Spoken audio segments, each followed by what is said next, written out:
Conversations with Azu Ishekwene. Hi. Last time out, I did hint at the possibility of bringing you a sequel on the governorship elections which happened in Edo last weekend. And that precisely is what my guest, Azu Ishekwene, has done on this week's column titled Home Run for Oshiomhole. Azu Ishekwene, the writer of the column, is joining me to discuss on the outcome of the elections in Edo State last time. You're welcome to Conversation. Thanks for having me again. It's a pleasure. It was supposed to have been some kind of referendum on the All Progressives Congress. I mean, given the mood of Nigeria at the moment. And surprisingly, the APC won. What did you think happened? I think that really is the point of today's article.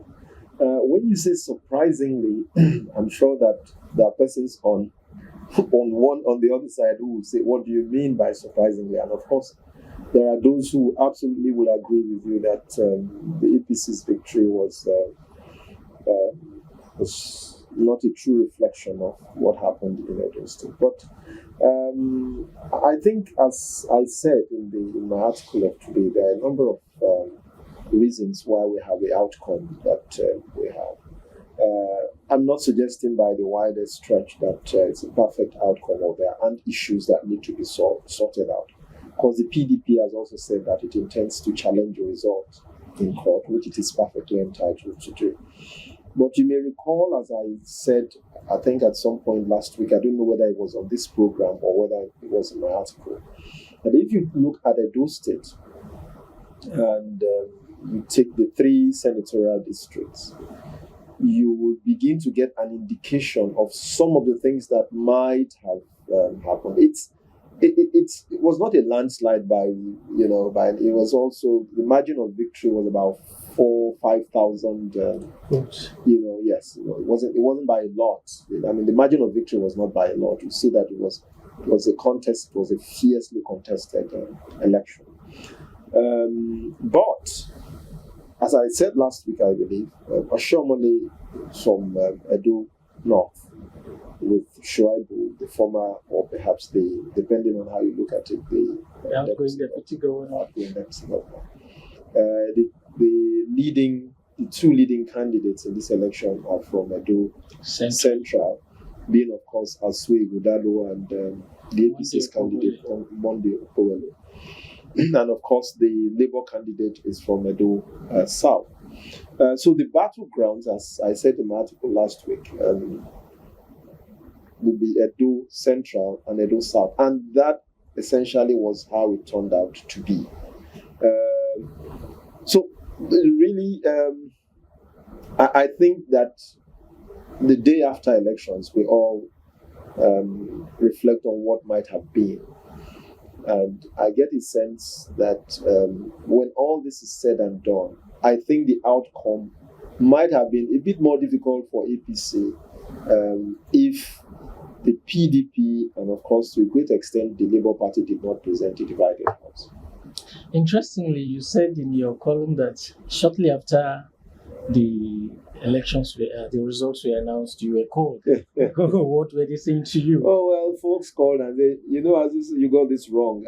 I think one of the possible readings from the article of last week was that the odds were in favor of Asue Ighodalo, because that voters in Edo having had a taste of the products of the famous product vendor 2 or 3 times, for which he had profusely apologized. They were not going to give him another chance.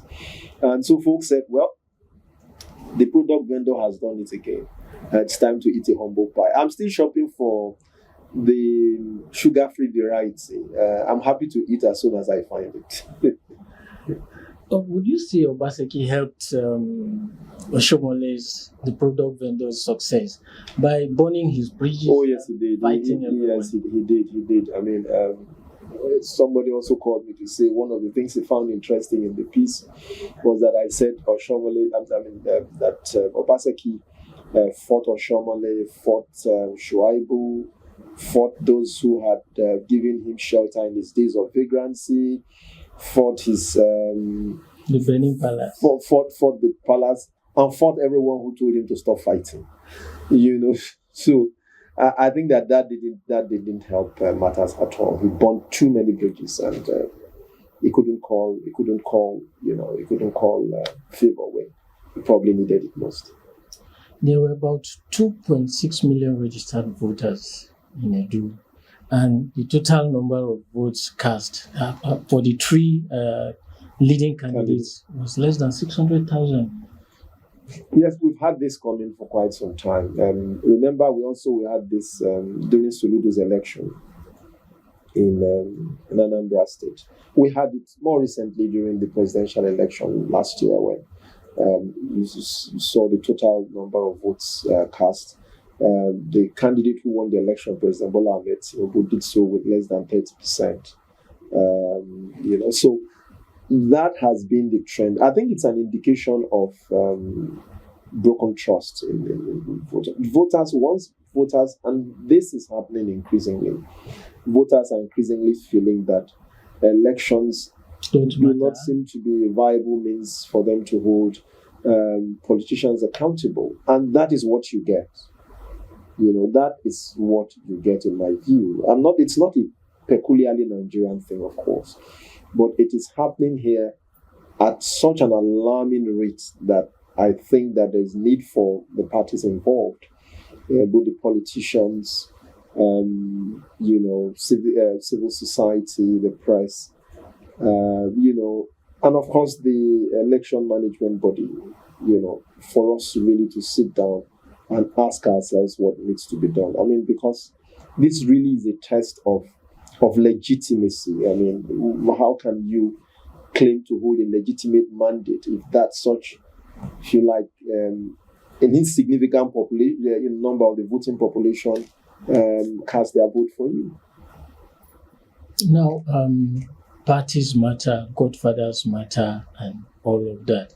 Yet the People's Democratic Party and the Labour Party went into this contest still not learning the obvious lessons from the fallout of the 2023 elections. Did you think they helped Oshiomhole? Oh yes, yeah. Of course, they did. The divisions, as I said, in the parties. Not that the APC itself is not divided, but it's not comparable to what is happening in PDP and also what is happening in the Labour Party. So obviously that significantly helped the APC's candidate to carry the day. So I'm hoping that there's going to be another election in November in Edo State. I'm hoping that lessons would have been learned by all the parties involved, and that the parties will try to present a far more united front. And then we can have issues, we can have politicians talking about issues, have issues-based and issues-driven campaign, and perhaps we'll have a different outcome, or a more robust contest and a less contested and rancorous, election than what we just had. One of Nigeria's columnists, Mahmoud Jiga, wrote on the back page of this day, That was on Monday. Yes, warning the APC that the scenario in 2019, where the PDP had the majority number of governors, is still a warning that in spite of the APC possibly going into the 2027 elections with the majority of states, is not a guarantee that victory will be theirs. Do you share this sentiment? Well, I think it's a valid one based on fairly recent history. But that, of course, will depend on that will depend significantly on how the opposition organizes itself. You can't take it for granted. Nothing says that the APC cannot go into the next general election with a majority of state governors and still win if the opposition remains in disarray as it currently is. So that really, you can't take that for granted. That same warning also goes, in my view, to the opposition to get its act together, because you remember in 2015, if the legacy parties had not done what they did, PDP might still have been in power by today. So the thing is that the opposition would really need to organize itself if it wants to give the APC a serious fight and wants to present itself as a credible alternative to the ruling party. Finally, Asue Godalo, the PDP's candidate, you mentioned somewhere in your column that he could through and through have been a Tinubu person. Yes. Did he choose the wrong party in the circumstance? The choice is his, and as they say, it's what it is, isn't it? And you never know, as I also said in my article, because what politics cannot divide does not exist.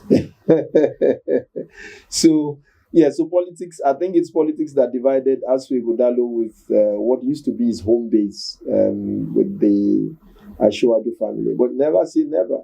Interest. Never say never. All right. Interest is the only permanent thing that matters to politicians, and that is where we draw the curtain on today's episode of Conversations with Azu. Please visit our social media handle on www.azuishekwene.com for more of this. And don't forget to go to azu.media, subscribe, and follow the prompts how you get our book, writing for media, beg your pardon, and monetizing it. Thanks for coming on the show, Azu. Thanks for having me, Jonas. Bye for now. Conversations with Azu Ishekwene.